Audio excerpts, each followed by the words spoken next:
नमस्कार साथियों। आज वेस्टर्न पॉलिटिकल थॉट में एडोल्फ हिटलर के बारे में स्टडी करेंगे। 1889 टू 1945 तक का इनका जो समय रहा, इसमें इन्होंने क्या क्या किया, कैसे किया, इनके जो आइडियाज थे, थॉट थे, तो ऐसे क्यों थे, ये टोटलिटेरियन थे या नहीं थे, ये डिक्टेटर थे या नहीं थे, अगर थे तो क्यों थे, उन सभी रीजंस को जानने का प्रयास करेंगे। Ideas, thought, everything we are going to study about, और हम बिल्कुल स्टेप बाय स्टेप बढ़ेंगे। जहाँ भी आपको डाउट है नीचे कमेंट में बता दीजिए। हम इनके बिल्कुल पहले 5 साल को स्टडी करेंगे, फिर अगले 5 साल को स्टडी करेंगे, फिर अगले 5 साल को स्टडी करेंगे। लगभग इनका जो समय रहा 56 वर्ष का, इस पूरे 56 वर्ष को हम 5-5 साल में डिवाइड करके पढ़ेंगे, ताकि इनके सभी आइडियाज, थॉट्स या जो कुछ भी इन्होंने कहा उसको हम अच्छे से एनालाइज कर सकें, समझ सकें, जान सकें। साथियों, किसी भी लीडर, थिंकर या थॉट, कॉन्सेप्ट, इन सबको पढ़ने के लिए मोस्टली जब हम थिंकर या किसी लीडर या किसी डिक्टेटर को हम पढ़ रहे होते हैं तो उसके विचार, थॉट्स, आइडियाज ऐसे क्यों हैं, ये समझने के लिए हमें उसकी बर्थ से स्टार्ट करना होगा, उसके एनवायरनमेंट से, उसके आसपास हुई चीज़ों से शुरू करना होगा। और बहुत ही जो छोटी छोटी जो चीज़ें होंगी, जो एक्टिविटी होंगी, जो इवेंट्स होंगे, उनको भी जब आप कैप्चर करेंगे तो आप समझ पाएंगे कि किसी भी डिक्टेटर या लीडर या थिंकर ने ऐसा क्यों किया या ऐसा क्यों कहा। तो आइए स्टार्ट करते हैं आज एडोल्फ हिटलर के बारे में, और चैनल को सब्सक्राइब कर लीजिए। पॉलिटिकल साइंस के स्टूडेंट हैं तो नहीं भी हैं, अगर आप हिस्ट्री में एडोल्फ हिटलर को पढ़ना चाहते तो भी ये लेसन आपके लिए काफ़ी इंपॉर्टेंट होगा, काफ़ी यूजफुल होगा। Let us start. Adolf Hitler का पूरा नाम एडोल्फ हिटलर ही था, लेकिन कई रिकॉर्ड्स में उनको एडोल्फस हिटलर के नाम से भी देखा गया है, और इनके नेटिव ऑस्ट्रिया में भी इनका नाम एडोल्फ हिटलर ही था। अब इनके बर्थ से, इनके जन्म से 5 साल को हम देखेंगे। 5 साल तक इनके क्या आइडियाज थे, इनका क्या इन्वायरमेंट था, इनकी क्या सोच थी, क्या घटनाएं हुई, क्या इवेंट्स हुए, उन सबको जानने का प्रयास करते हैं। इनका जन्म 20 अप्रैल 1889 को ब्रैनुआ एमएन में, जो कि एक स्मॉल टाउन है ऑस्ट्रिया हंगरी का, वहां पर हुआ था, जिसे अब ऑस्ट्रिया नाम से ही जाना जाता है। और ये जर्मनी के बॉर्डर के किनारे ही है, जर्मन बॉर्डर में ही है। इनके फादर का नाम अलोयस हिटलर था और इनकी मदर का नाम क्लारा हिटलर था। इनके पेरेंट्स के टोटल 6 चिल्ड्रन थे, जिसमें कि हिटलर, एडोल्फ हिटलर चौथे नंबर के थे। 6 बच्चों में से इनके केवल 2 ही बच पाए, बाकी 4 जो थे उनकी मृत्यु हो गई, डेथ हो गई। ये और इनकी सिस्टर ही सरवाइव कर पाए।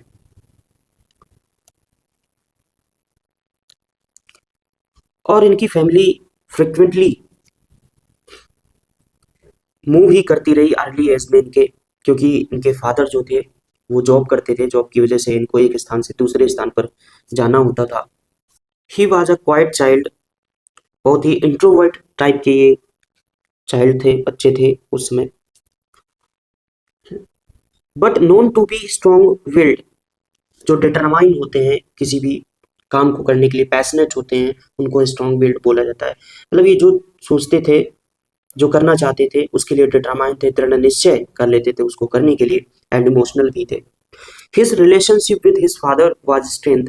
इनके जो पिताजी थे उनके साथ इनके रिलेशन पुअर थे, अच्छे नहीं थे, हमेशा स्ट्रेस में रहते थे इनके रिलेशनशिप, और टेंस थे इनके रिलेशनशिप।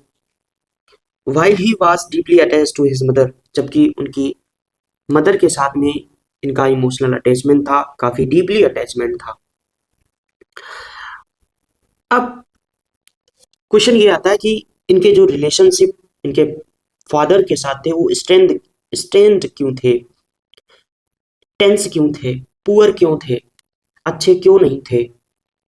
तो उसका रीजन यहाँ पर हम स्टडी करेंगे कि Adolf Hitler's relationship with his father Alois Hitler was strained mainly because of clashing personalities. उनकी जो दोनों की पर्सनालिटी थी वो क्लैश करती थी। वो जो सोचते थे कुछ और सोचते थे, और ये एडोल्फ हिटलर जो सोचते थे वो कुछ और सोचते थे। एंड कॉन्फ्लिक्टिंग एम्बिशंस, और ये जो पाना चाहते थे, दोनों के उद्देश्य या टारगेट अलग अलग थे। इनके फादर कुछ और कहते थे करने के लिए, जबकि ये कुछ और करते थे। Alloys was strict and authoritarian. पहला रीजन है कि एडोल्फ हिटलर के फादर अलोइस जो थे वो बहुत ज्यादा स्ट्रिक्ट थे और अथॉरिटेरियन थे। अथॉरिटेरियन क्या होता है आगे स्लाइड में हम समझेंगे। तो अथॉरिटेरियन थे और डिफरेंट लाइफ गोल्स दोनों लोगों का था। Alois wanted Adolf to follow in his footstep and became a civil servant. Alois चाहते थे कि एडोल्फ एक सिविल सर्वेंट बने, but Adolf had a passion for art and dreamed of becoming painter. Painter बनना चाहते थे, art का इनके अंदर पैशन था, जुनून था। लैक ऑफ इमोशनल कनेक्शन, और इनके फादर के साथ में इनके इमोशनल कनेक्शन उतना अच्छा नहीं था। अब समझते हैं कि अथॉरिटेरियन मतलब क्या होता है। Authoritarian means someone who demands strict obedience. वो चाहते हैं एक ऐसा पर्सन जो ये चाहता है कि उसने जो बोला सामने वाला वही करे, उसकी आज्ञा का पालन कठोरता पूर्वक करे, दृढ़ता पूर्वक करे। ऐसे व्यक्ति को अथॉरिटेरियन कहा जाता है। टू रूल्स और authority often without allowing personal freedom or questioning. बिना किसी पर्सनल फ्रीडम के, बिना किसी क्वेश्चन के, उसके द्वारा जो कहा गया है सामने वाले को करना ही है। ऐसी जिसकी पर्सनालिटी होती है, जिसकी सोच होती है, जिसकी डिमांड्स होती है, उसे अथॉरिटेरियन कहा जाता है। An authoritarian person like Adolf Hitler father typically, ऐसे लोग जो expect total control and discipline, जो टोटल कंट्रोल चाहते हैं और डिसिप्लिन में, बिल्कुल डिसिप्लिन में रहो, कंट्रोल में रहो, ऐसे पर्सन जो चाहते हैं उन्हें कहते हैं authoritarian. Makes decision without input from others, बिना किसी दूसरे के इनपुट लिए अपने डिसीजंस देते हैं। पनिशेस डिसओबीडियंस, अगर किसी ने उनकी बात को नहीं माना तो उन्हें वे पनिश करते हैं। Doesn't encourage open discussion, open discussion नहीं होता है, और इमोशनल एक्सप्रेशन भी नहीं होते हैं। ऐसे पर्सन को बोलते हैं अथॉरिटेरियन। क्लियर, जैसे कि हमारे इंडियन फादर होते हैं, जस्ट लाइक दैट अथॉरिटेरियन आप कह सकते हैं। या कोई भी पर्सन हो सकता है, जरूरी नहीं है कि हम सबके फादर ऐसे हो, but most of the family में यही होता है। या यूं कहें कि कोई ऐसा पर्सन होता है जो आपकी पूरी फैमिली को गाइड करता है कि यहाँ जाओ, ऐसे करो, वैसे करो, किसी को कोई फ्रीडम नहीं होती है। इस तरह से जो पर्सन होते हैं उनको बोलते हैं अथॉरिटेरियन। कितना सही है कितना गलत है मैं आप पे छोड़ता हूँ, मैं उस पर कोई कुछ नहीं बोलता हूँ। आगे बढ़ते हैं। So when we saw Alois Hitler was authoritarian, it means he ran his home like a strict system। समझ रहे ना जो बात मैंने अभी बताई कि वे अपने घर को इस तरह से चलाते थे, बिल्कुल स्ट्रिक्ट सिस्टम की तरह।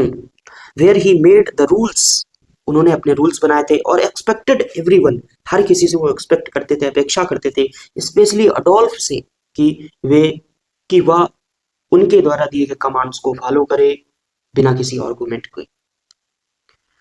अब फादर के साथ में उसके रिलेशनशिप पुअर थे, लेकिन उसकी मदर के साथ में जो रिलेशनशिप थे वो अच्छे थे, अच्छा इमोशनल अटैचमेंट था। ऐसा क्यों था इसको भी समझ लेते हैं, क्योंकि हिटलर ने जो आगे चल के जो थॉट्स या जो भी एक्टिविटी करी, जो भी व्यूज दिए, जो कुछ भी किया या करा या कहा, वो सब क्यों कहा, उसको समझने के लिए हमें डीप पहले उसके बचपन को भी समझना होगा। तो उसके मदर के साथ में उसके रिलेशनशिप इतने अच्छे क्यों थे, इसको भी समझ लेते हैं। Adolf Hitler had a very close and loving relationship with his mother Clara Hitler for several reasons। कुछ reasons थे क्या? She was gentle and affectionate, बहुत ही अच्छी थी, gentle थी। Unlike his strict father, उनके पिता की तरह तो नहीं थी, लेकिन वह Clara was kind, nurturing and protective। Clara kind थी, नर्चरिंग थी, केयर करती थी और प्रोटेक्टिव थी अडोल्फ हिटलर के लिए। सी gave Adolf a sense of comfort and emotional security. Sense of comfort, जहां पर हम कंफर्ट फील कर सकें। ज़्यादा स्ट्रिक्टनेस होती है तो फिर हम, ज़्यादा रूल्स होते हैं स्ट्रिक्टनेस, तो फिर हम कंफर्ट फील नहीं कर पाते। तो अडोल्फ हिटलर की जो मदर थी वो इनको सेंस ऑफ कंफर्ट और इमोशनल की सिक्योरिटी देती थी, और इसके साथ ही साथ she supported him emotionally. Clara understood Adolf sensitive nature and often defended him. कई बार उन्होंने अपने अडोल्फ हिटलर को उसके फादर से बचाया या डिफेंड किया when his father was harsh और क्रिटिकल। हमेशा वो अपने अडोल्फ हिटलर बेटे का ही पक्ष लेती थी। She also supported his artistic dreams even when alloys didn't. जबकि अलोइस हिटलर जो थे, हिटलर एडोल्फ हिटलर के फादर अलोइस हिटलर, वे एडोल्फ हिटलर का जो ड्रीम था आर्ट करने का, आर्टिस्टिक बनने का, उस ड्रीम को वो सपोर्ट नहीं करते थे, जबकि उनकी मदर सपोर्ट करती थी।